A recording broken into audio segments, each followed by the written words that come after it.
E aí, seus mitos, trazendo vídeo insano para vocês, mano.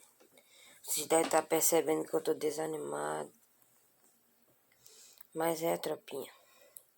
No dia eu tava passeando, né? Com meu pai, com a minha irmã, com a minha mãe.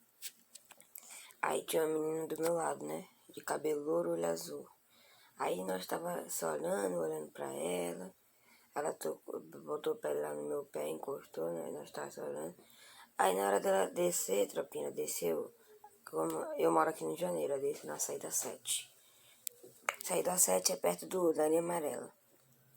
Ela nunca mais vi ela, eu tô triste, tropinha.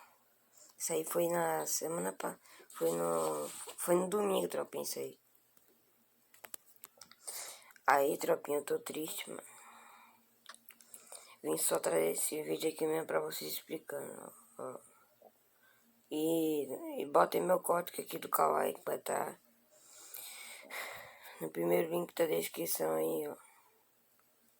Desculpa eu estar desanimado, mas vai estar no primeiro link da descrição aí meu código do Kawaii, tropinha.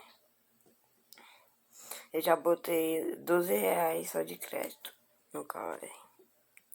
Eu botei 10 reais, aí depois eu botei um e pouco.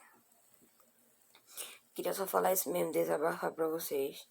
E eu pedi muito pra você compartilhar, deixar o like no canal, se inscrever.